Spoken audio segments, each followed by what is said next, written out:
Hello and नमस्ते दोस्तों। स्वागत है आपका इस वीडियो में। इस वीडियो में मैं एसएससी के पीवाईक्यूज करवाता हूं जो कि जीके से रिलेटेड है। अगर आप यह वीडियो क्लिक कर ही चुके हैं तो पूरा देख लें, क्योंकि मैं इस वीडियो में 25 जो हैं इम्पोर्टेंट पीवाईक्यूज लाया हूं।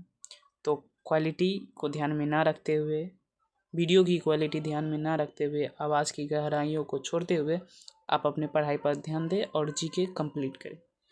तो आ गए हैं ये 1100 पे। फुटबॉल में जब गेंद गोल के फ्रेम या रेफरी से टकराती है और गोल और टच लाइन के भीतर रहती है तो इसे क्या कहते हैं? Still in play. ठीक है दोस्तों, इसको यह टर्म दिया जाता है। उसके बाद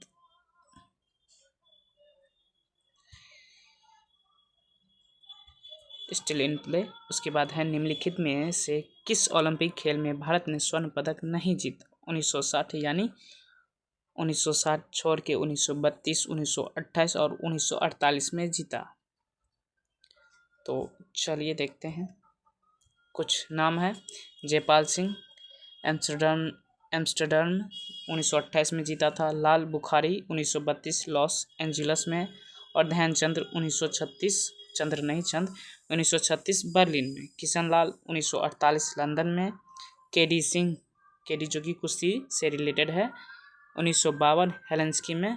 केडी सिंह इकलौते व्यक्ति थे जो व्यक्तिगत प्रतिस्पर्धा में कोई मेडल लाए थे। Balbir Singh senior 1956 Melbourne, Charanjit Singh 1964 Tokyo, Vasudevan Bhaskaran 1980 Moscow, और अभिनव बिंद्रा 2008 बीजिंग, और नीरज चोपड़ा 2021 टोक्यो। ठीक है दोस्तों, तो उसके बाद चलते हैं। आप ऐसे ही हमारे साथ बने रहिए। हम कोशिश करते हैं रोज़ एक ऐसा वीडियो लाएं जिसमें 25 से 50 पीवाईक्यूज हो। तैराकी में निम्नलिखित में से कौन सा स्ट्रोक पूल के बाहर से पूल में गोता लगाने से शुरू नहीं होता है? तो ये होगा बैक स्ट्रोक। ठीक है दोस्तों, ये अंदर ही किया जाता है। बैक स्ट्रोक अद्वितीय है क्योंकि यह बैक पर किया गया एकमात्र स्ट्रोक है। यह तीसरा सबसे तेज प्रतिस्पर्धी तैराकी स्ट्रोक है। बैक स्ट्रोक से तेजी लेकिन बटरफ्लाई से धीमा है। बटरफ्लाई 12 फ्लॉप पोजीशन में अपनी दोनों भुजाओं को सीधे सामने रखकर प्रारंभ करते हैं। देखिए, ये टर्म जान लेना ज़रूरी नहीं है, लेकिन अक्षर या शब्द जानना ज़रूरी है, क्योंकि शब्द पूछे जाते हैं कि कौन सा शब्द किस खेल से रिलेटेड है और किस खेल में प्रयोग किए जाते हैं। उसके बाद है, हाल में यदि अंपायर दोनों बाहों को क्षैतिज रूप से उठाकर गोल की ओर संकेत करे तो इसका क्या अर्थ है? ये हॉकी की बात है, पेनल्टी कॉर्नर। उसके बाद है, कुछ देख लेते हैं, कुछ नया वर्ड है। हॉकी में अंपायर के संकेत: फ्री हिट क्षैतिज रूप से एक हाथ ऊपर उठाकर दिशा का संकेत देना और चेहरे के स्तर पर हाथ को फैलाना। पेनल्टी स्ट्रोक: एक हाथ पेनल्टी स्पॉट की ओर इशारा करता है और दूसरा सीधे हवा में। उसके बाद है गोल स्कोर: दोनों भुजाओं को क्षैतिज रूप से मैदान के केंद्र की ओर इंगित करना। उसके बाद है, निम्नलिखित में से किस खेल को पहले पूना के नाम से जाना जाता है? ये बैडमिंटन होगा। ये बहुत ही रिपीटेटिव है, अधिकतर को आता होगा। तो बास्केटबॉल में केंद्र रेखा यानी सेंट्रल लाइन किसका हिस्सा होता है? तो बैक कोर्ट का। बास्केटबॉल की बात है, उसमें कुछ टर्म्स नहीं दिए हैं। टर्म कोर्ट का भाग होता है, नए शब्द इसमें नहीं है। तो इसके बाद देखेंगे, किस खेल या स्पर्धा में प्रतियोगिता वाले मैदान को रिंग कहा जाता है? तो ये भी कोई पूछने की बात है। कुश्ती होगी। मुक्केबाजी क्लिंचिंग से तात्पर्य समर्थन के लिए प्रतिद्वंदी पर अत्यधिक झुकाव की क्रिया से। कोई नया वर्ड नहीं है। एशियाड निम्नलिखित में से किसके द्वारा विनियमित है? तो वो होगा एशियाड ओलंपिक परिषद। हर 4 साल में आयोजित किया जाता है। ठीक है दोस्तों, पहली बार 1951 में नई दिल्ली में आयोजित किया गया था। उसके बाद है, फुटबॉल में गोल पोस्ट के मध्य बिंदु से पेनल्टी मार्क की दूरी कितनी होती है? तो 11 मीटर। कुछ तथ्य हैं, सभी फ्री किक और कॉर्नर प्रत्यक्ष हैं और विपक्ष को 3 मीटर की दूरी पर होना चाहिए। ट्रिबल, दौड़ते हुए समय गेंद पर नियंत्रण रखना। चलिए, उसके बाद है राष्ट्रमंडल युवा खेल का पहला संस्करण निम्नलिखित में से किस वर्ष में आयोजित हुआ? 2020।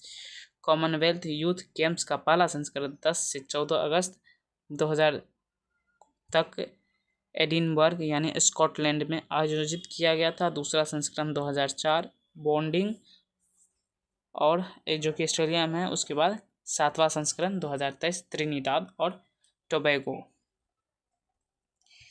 टेनिस में जब प्राप्तकर्ता ड्यूस के बाद अगला अंक जीतता है तो क्या होता है? एडवांस आउट, ये शब्द है।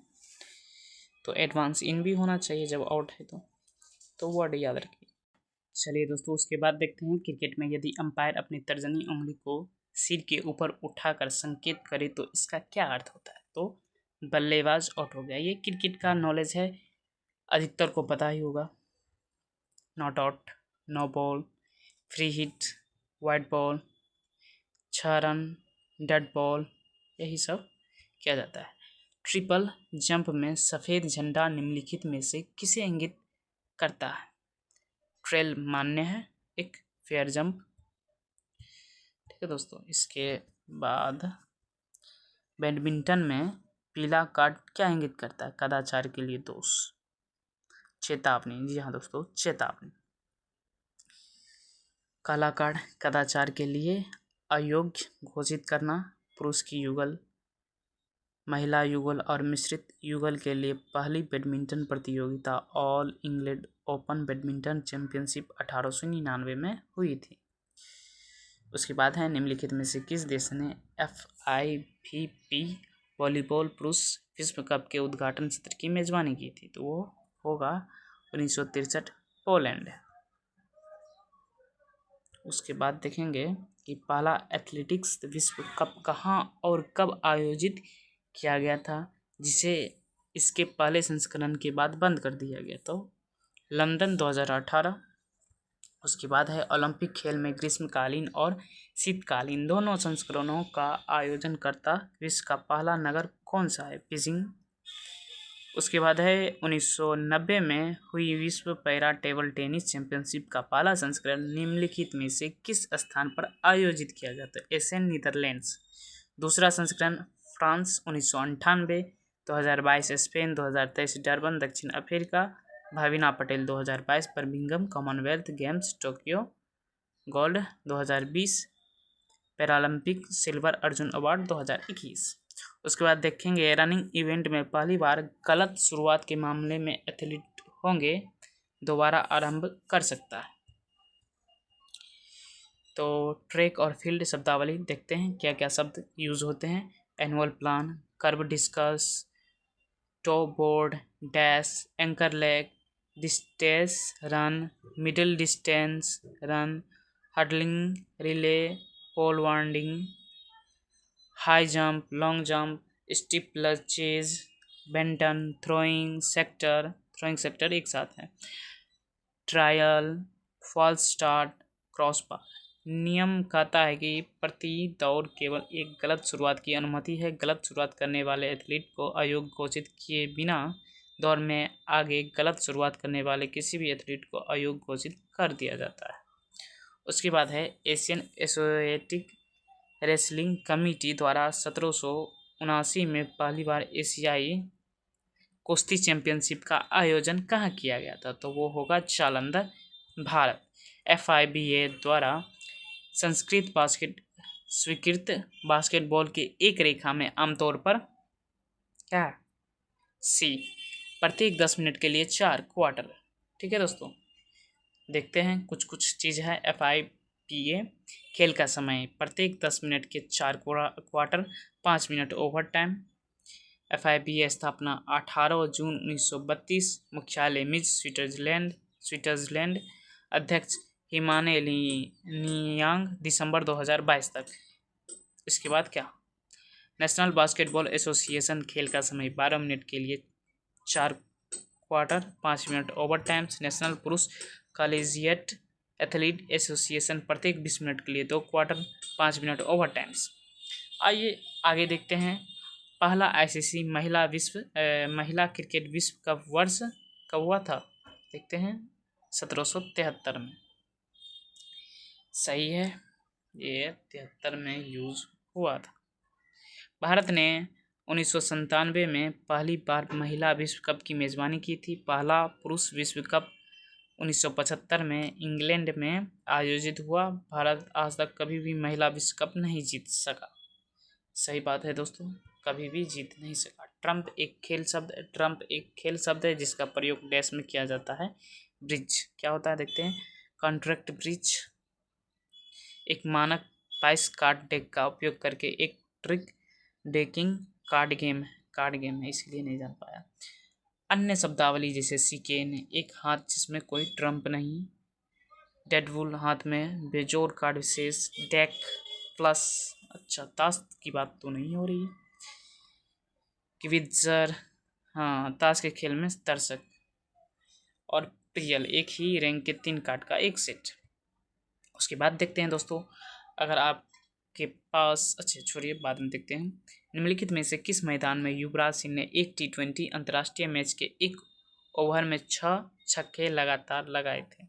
तो युवराज सिंह भी किंग्समीड, युवराज सिंह दक्षिण अफ्रीका में लगाए थे, ये पता था, लेकिन किंग्समीड स्टेडियम। सही है।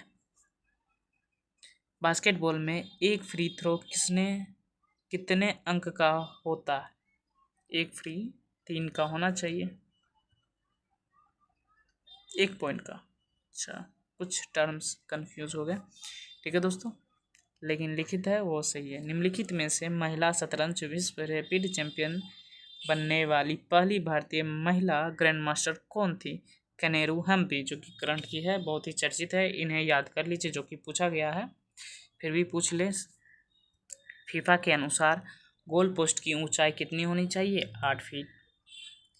उसके बाद है बास्केटबॉल में एक शॉट में अधिकतम कितने अंक स्कोर किए जा सकते हैं? तो 4 अंक। बास्केटबॉल से संबंधित कुछ शब्द में slam dunk, full court press, alley-oop jump shot, playmaker और पॉइंट गार्ड, हुपस्टर और सिक्स्थ मैन आदि शामिल।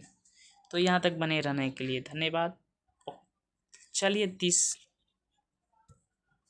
पूरा कर ही देते हैं। क्रिकेट पिच के एक ही छोर पर स्टंप और पंपिंग क्रीज के बीच की दूरी क्या होती है? 1.22 मीटर। टर्फ पिच का आयाम 20.12 मीटर लंबा और स्टंप के पीछे कम से कम 1.22 मीटर होता है, ताकि रिटर्न क्रीज और गेंदबाजी के दृष्टिकोण क्षेत्र को समायोजित किया जा सके। एक टर्फ पिच की चौड़ाई 3.05 है। निम्नलिखित में से किस भारतीय खिलाड़ी को डिंक एक्सप्रेस के नाम से भी जाना जाता है? तो हिमा दास। अच्छा, ये धावक है असम राज्य की एक भारतीय धावक है। यह जकार्ता इंडोनेशिया में 2018 एशियाई खेल में 50.79 सेकेंड के समय के साथ 400 मीटर में वर्तमान भारतीय राष्ट्रीय रिकॉर्ड रखती है। इन्होंने बहुत सारे गोल्ड जीते थे। फील्ड हॉकी के खेल में कितने खिलाड़ियों को प्रतिस्पर्धा करने की अनुमति है? तो फील्ड हॉकी कोई सीमा नहीं, ठीक है दोस्तों। तो यहाँ तक बने रहने के लिए धन्यवाद।